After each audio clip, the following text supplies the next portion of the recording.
Illo, this was really fun. Yes, it is, Jim. I look forward to hearing your thoughts on the comparison of the medieval university to the modern university, but I'm not sure I still fully understand the medieval university. I wonder if you could just take me through a little bit of, again, how many students, how many professors, how the knowledge was imparted, the overall structure of the courses, etc.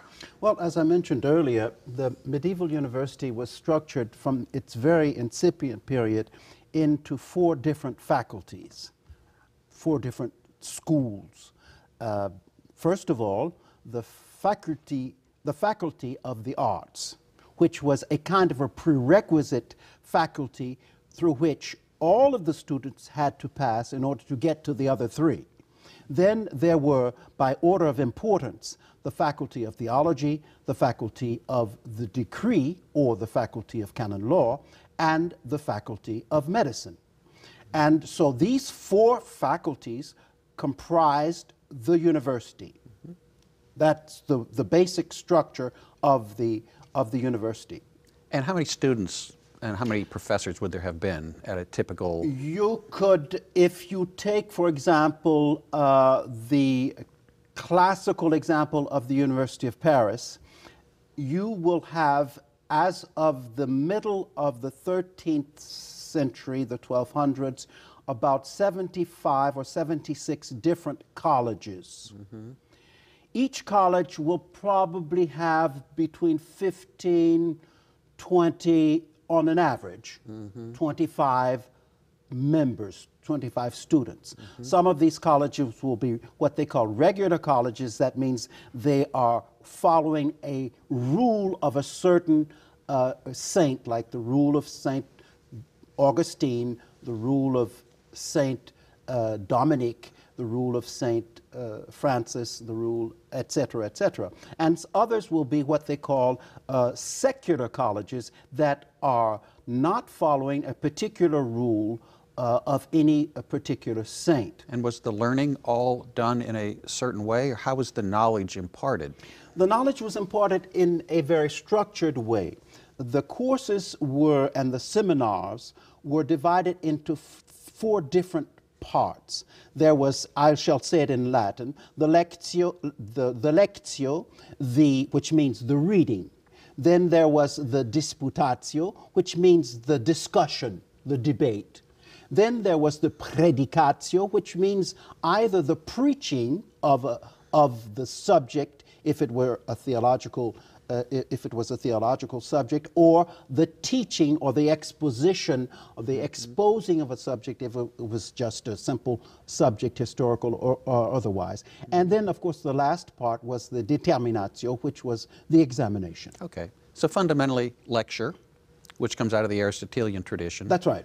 Dialectic, which comes out of the Platonic. Perfectly. And then the reading, which one has to read to participate in either of those. And then the determinatio, which is the examination to measure the level of acquisition of knowledge. So in broad structure, really the medieval university hasn't changed too much into the modern university at an overall high-level appearance. Is that kind of your thought? That's exactly right. That's exactly right. In other words, the students are brought in, they follow, in the Faculty of the Arts, they follow the liberal arts, so to speak, the course, which is the basic course, and when they have mastered that, then they go into either one of the other faculties according to their choice. Some may even choose all 3 if they have enough money and enough time.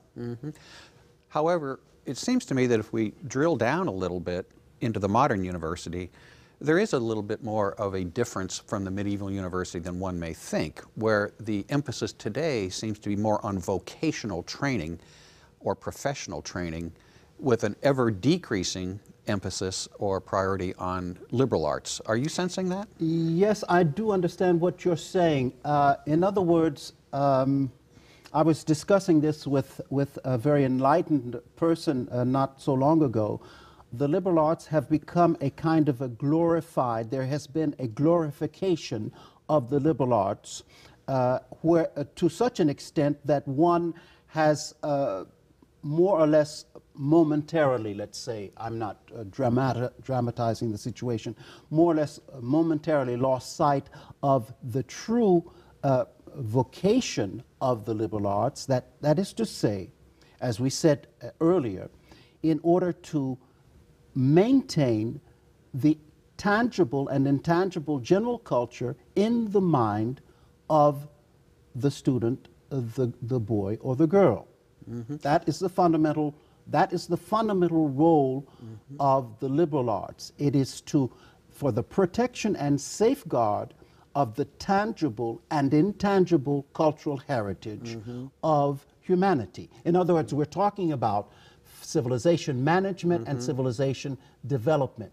Well, you're bumping right up against the next question that I have in my mind, and that is that if modern universities are overemphasizing vocational or professional training and de-emphasizing liberal arts training, then who is carrying forward the memories and the thoughts and the protection and the safeguard of the tangible and intangible cultural heritage? Exactly. Well, let's put it like this. Momentarily, the emphasis has shifted to a more professional, job-oriented education, type mm-hmm. of education. Mm-hmm. This we can understand.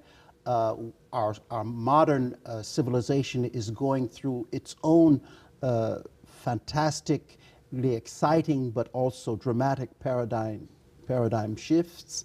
And so the public administrators, the educators, the politicians, the economists, we all must come to grips with this. Mm-hmm. So maybe we are in a period where the liberal arts have been a little, let's say, not abandoned,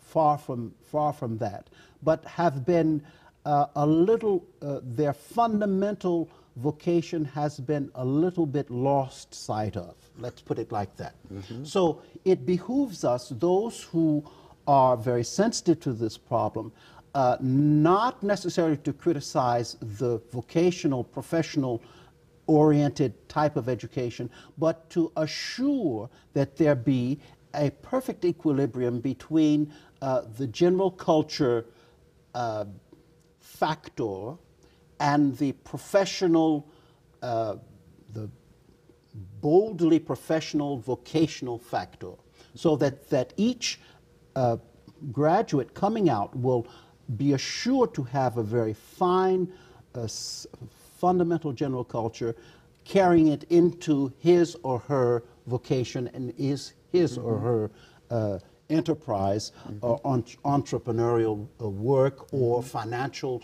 advisor, financial director, political or even a diplomatic political career. Mm-hmm.